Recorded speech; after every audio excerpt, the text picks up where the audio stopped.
Fahma Farika, Destina Balkis, Marshanda Luwad, Rishan Putri Maharani, Damara Kusuma Swastika.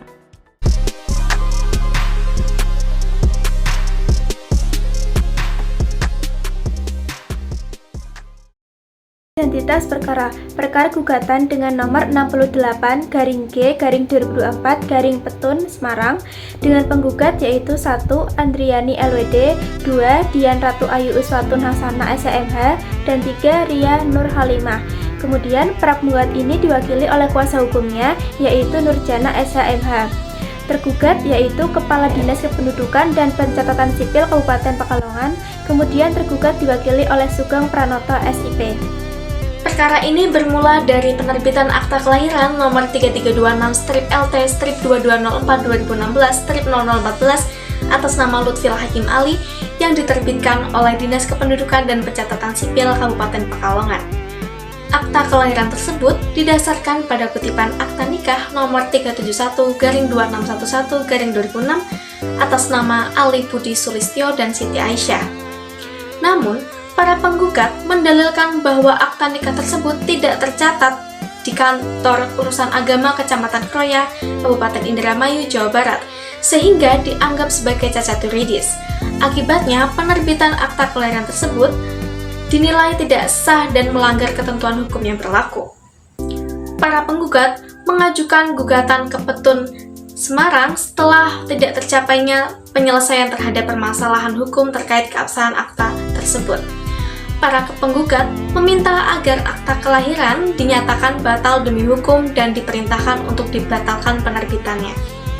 Posita, bahwa berdasarkan hal tersebut, para penggugat mohon kepada Ketua Pengadilan Tata Usaha Negara Semarang untuk meminta Majelis Hakim untuk mengabulkan gugatan para penggugat dengan amar putusan sebagai berikut. 1. Mengabulkan gugatan para penggugat untuk seluruhnya.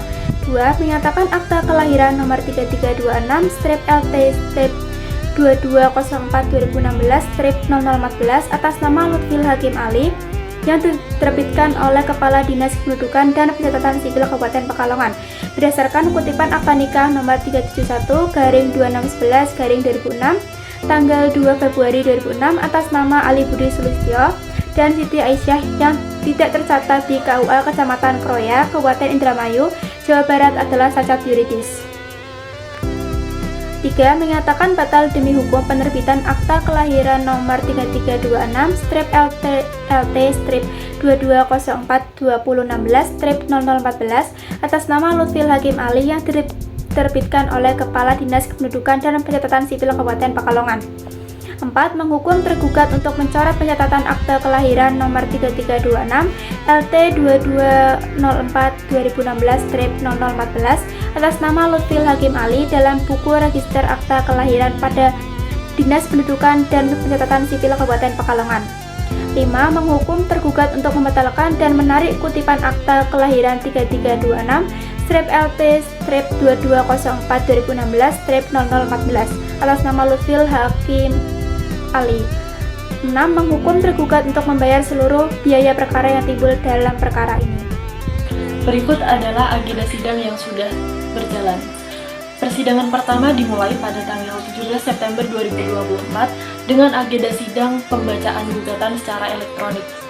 Selanjutnya, tergugat diberikan kesempatan untuk menyampaikan jawabannya pada persidangan berikutnya, yaitu yang sudah terjadwal tanggal 24 September dan juga 1 Oktober. Kemudian penggugat mengajukan replik dalam persidangan tanggal 8 Oktober dan pada persidangan selanjutnya yaitu tanggal 15 Oktober penggugat kembali mengajukan replik sebagai tanggapan atas jawaban dari tergugat. Kemudian pada persidangan tanggal 22 dan 29 Oktober merupakan kesempatan bagi para tergugat untuk mengajukan duplik. Selanjutnya persidangan memasuki tahap pembuktian di mana pada tanggal 5 November para pihak diberikan kesempatan untuk mengajukan bukti. Kemudian untuk tambahan bukti diajukan pada tanggal 12 November, 19 November, dan juga 26 November. Namun pada tanggal 19 dan 26 ini, agenda persidangan tidak hanya mengajukan bukti tambahan, karena dalam persidangan tanggal 19 dan 26, tergugat juga mengajukan 2 orang saksi. Setelah itu, para pihak masih diberikan kesempatan untuk mengajukan tambahan bukti, di mana kesempatan ini adalah kesempatan terakhir, yaitu pada tanggal 3 Desember 2024. Kemudian untuk persidangan selanjutnya, yaitu pada tanggal 10 Desember, agenda sidang adalah penyampaian kesimpulan dari para pihak. Sidang perkara nomor 68-G-2024-PTUN Semarang dalam konteks hukum acara dilaksanakan sesuai dengan prosedur. Tidak terdapat kendala yang signifikan secara hukum. Namun, secara teknis, persidangan mengalami beberapa kendala. Salah satu kendala utama yang dihadapi adalah perbaikan server Mahkamah Agung yang sedang berlangsung. Akibat dari perbaikan tersebut, materi konflik yang seharusnya dapat diakses oleh penggugat, yaitu agenda duplik dari tergugat, tidak dapat diunduh sama sekali hingga kemarin pada tanggal 13 Desember 2024. Sebagai solusi untuk masalah ini, para penggugat akhirnya diberikan salinan fisik dokumen tersebut pada sidang sebelumnya sebelum penutupan kesimpulan. Hal ini diharapkan dapat memastikan bahwa semua pihak memiliki akses yang sama terhadap informasi penting dalam proses persidangan, meskipun terdapat kendala teknis yang tidak terduga. Untuk persidangan perkara yang kelompok kami amati, secara umum sudah sesuai dengan hukum acara tata usaha negara. Namun masih terdapat beberapa catatan mengenai tergugat, yaitu yang pertama, tergugat patut diduga tidak paham mengenai prosedur hukum acara peradilan tata usaha negara dan mungkin belum pernah bersidang, sehingga ketika memberikan jawaban persidangan, yang bertanda tangan adalah prinsipalnya, bukan kuasa hukumnya. Padahal yang mewakili dalam persidangan ini adalah kuasa hukumnya. Kemudian yang kedua, terjadinya pergantian kuasa hukum, akan tetapi kuasa hukum yang lama tidak dicabut, sehingga majelis hakim menjadi bingung kuasa hukum manakah yang akan digunakan, karena apabila ada kuasa hukum yang baru, maka kuasa hukum yang lama haruslah dicabut, kecuali apabila dalam hal penambahan kuasa tertentu yang lama akan tetap berlaku.